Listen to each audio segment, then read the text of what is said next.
आता पक्षी थांबे, पिवळे चिकट सापळे आणि फेरोमोन ट्रॅप हे एक आपण कमी खर्चिक आहे आणि तुम्ही जर याचा वापर केला तर नक्कीच तुमचं खर्चात एका फवारणीचा 1000 रुपयापर्यंत खर्च कमी होतो. आता पहा, पिवळे चिकट सापळे आणि निळे चिकट सापळे दोन प्रकारचे सापळे तुम्हाला याच्यात एक पॅकेट आहे. एका एकरामध्ये 100 रुपये समजा जर पाकिट आणलं है ना, कुठं कोणाला 80 भेटत असं गटाने एकत्र खरेदी केले त्यानुसार दिलं. एका याच्यामध्ये 20 चिकट सापळे येतात, 15 पिवळे आणि 5 निळे. तर हे पिवळे चिकट सापळे बा याला चिकट्या राहते, बरोबर आहे. आता हे जर तुम्ही आपल्या शेतात सोयाबीनचं शेत आहे है ना, याच्यामध्ये तुम्हाला अजून एक खोडमाशी झालंच, दुसरी एक रस शोषक कीड आहे जिचं आपल्याला जास्त नुकसान करते, पांढरी माशी. पांढरी माशी काय नुकसान करते सोयाबीनला, काय कल्पना? पांढरी माशी मोझॅक, पिवळा मोझॅक जो आहे आपला, पिवळा गोचके नंतर पिवळा आपल्याला दिसते सोयाबीन, हिरवगार राहते, मधात गोचके पडतात, पान जे पाहिले हिरवट पिवळट ठिपके पडतात, कोणाच्या कोकड्यासारखे होतात, बरोबर. एक झाड असते नंतर अर्धवावर होऊ शकते, बरोबर. तर हा प्रसार जो आहे हा व्हायरस आहे, या व्हायरसचा प्रसार करते तुमची पांढरी माशी. तर पांढरी माशी ही अट्रॅक्ट होते पिवळ्या कलरकडे. याला हा पिवळा कलर जर लावला तर किडीला काय वाटते की बाबा हे काहीतरी खाद्य आहे आपलं, ती याच्याकडे येते. मग याच्याकडे आल्यानंतर ती इथं चिटकून जाते. एकदा का इथं चिटकली तर ती निघू शकत नाही, म्हणजे ती इथं मरून जाते. असा तुमचा चांगल्या प्रकारचा उपाय आहे. पिवळ्या चिकट सापळ्याकडे तुमची पांढरी माशी, तुमचे तुडतुडे है ना, हे जे रस शोषक कीड ही पिवळ्या कलरकडे अट्रॅक्ट होते. आता निळे चिकट सापळ्याकडे तुमचे थ्रिप्स, म्हणजे आपण त्याला काय म्हणतो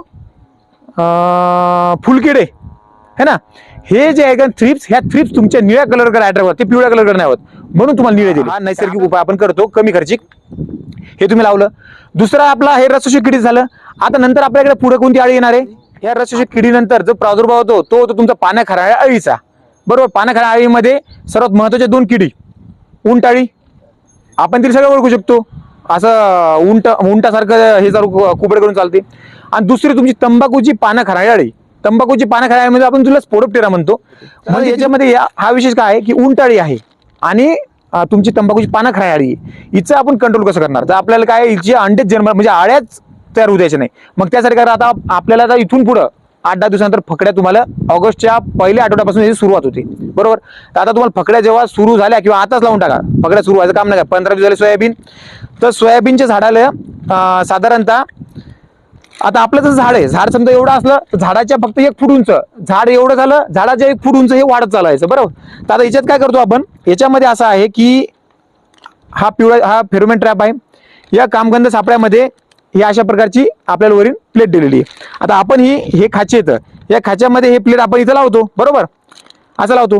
पण हे लावल्यानंतर याच्या मदत आपल्याला लावा लागते ल्यूर म्हणजे जी आपली समजा आपण उंटाळी बनतो किंवा आपण त्याला हेलिकोर बनवतो, हेलिल्युअर नावाचं घटक भेटतो. हेलिल्युअर जो आहे याला गंध आहे मादीचा, म्हणजे काय करतो हा, अट्रॅक्ट करतो कोणाला, नर पतंगाला. नराला काय वाटते, नर पतंगाला इथं मादी आहे कुठतरी, ती येते मादी शोधत इथं. मग मादीचे शोध इथं आल्यानंतर हा काय करतो, या गॅप मधून, एवढाच गॅप राहते, या गॅप मधून तो अंदर जातो. अंदर जातो, मादी दिसत नाही, पण वाचलेली तर त्याला वाटते मादी खाली आहे, याचा रस्ता आहे, बरोबर, छत्र मोठं, तर या छत्र त्याला वाटते मादी खाली, तो खाली जातो. आता खाली या पन्नीत येतो, बरोबर. तर आपली पन्नी काय राहते, इथून खालून आपण इथं रबलानं दुरून असं बांधून घ्यायची. काहून की तुम्ही जर वरून त्याला बलवसाल, खालून सोडून जाल तर काय अर्थ आहे का त्या गोष्टीला? नाही, तो खालून उडून जाईल ना, तर इथं पॅक करून ठेवायचं. मग त्याला इथं नंतर रिटर्न वापस जाता येत नाही, म्हणजे तो याच्या येऊन त्याचा कार्यक्रम खतम होऊन जाते. म्हणजे त्याचं मिलन झालं नाही तर अंडे येणार का? नाहीच येणार. म्हणजे तुम्ही इथं कंट्रोल करू शकता. आता ही एक ल्यूर आहे, हे हेलिल्युअर किंवा याला हेलिकोरपा ची जी अळी आहे ही कंट्रोल करण्यासाठी आपण ही वापरतो है ना. तर याच्यामध्ये अशा प्रकारची फकडी राहते आपली दिसते ती, आणि या प्रकारची अळी आपल्याला राहते. याची जी ल्यूर राहते ती आपल्याला इथे लावायची असते, बरोबर. दुसरी आहे आपल्या याच्यामध्ये स्पोडोप्टेरा ल्यूर, बरोबर, याला आपण स्पोडोल्यूर म्हणतो है ना. नंतर आता हे इथे आपण फिक्स करणार, बरोबर, फिक्स करणार. हे झालं, हे सगळं आपण इथं ल्यूर लागलं, सगळं झालं. आणि नंतर काय करायचं, आता आपण पहिलेच एक पक्षी थांबा तयार केला होता आपण, म्हणजे एखादच काम, त्यासारख्या गोष्टी करायचं नाही. या पक्षी थांब्याला इथं बरोबर हे काडीच्या आकारासारखं आहे, इथं असं खुपसायचं, इथं खुपसल्यानंतर हे आणि याला दोरीनं बांधून घ्यायचं. बांधलं पुढं खाली जात नाही, काहीच नाही, आणि इथं हे बांधून घ्यायचं. आता हे जे अंतर हे तुमच्या पीक एवढं असलं तर पिकाच्या फक्त फुटभर उंच हे राहील, हे पण असं व्यवस्थित दोन्हीकडून बांधून घ्यायचं. याच्यातून अट्रॅक्ट होते. आणि नंतर हे लावल्यानंतर हा पक्षी थांबा आहे आणि हा पक्षी थांबा लावायचा. आता तुम्ही दोन्ही अळ्या कव्हर केल्या, ल्यूर लावले, याच्यामुळे तुमची तंबाखूची पाना खड्या कंट्रोल झाली है ना. आणि दुसरी कोणती कंट्रोल झाली, उंटाळी. आता आपल्याला जर वाचलीची खांदी तर आता आपल्याला बी प्लॅन पाहिजे आपल्याजवळ, बरोबर ना. मग हे पक्षी थांबा आपलं काम करणार. हे काय करणार, हे आपण शेतात लावायचं. शेतात नंतर 1.5 फूट 2 फुटापर्यंत उंच लावायचा है ना. तर हा लावल्यानंतर काय करतात, पक्षी येतं. पक्षी तुम्हाला माहिती येतं, त्याला खायला काय नाही काय पाहिजे, अळ्या वेचून खातात ते पक्षी. तुमच्या झाडाच्या वर इथं असे इथं आले, इथं बसतात. जर चिमणी झालं, पोपट झालं, कोणती पक्षी इथं बसल्यानंतर ते काय करतात, ती शिकार पाहत राहतात, बरोबर. जी अळी दिसली वेचून खातात.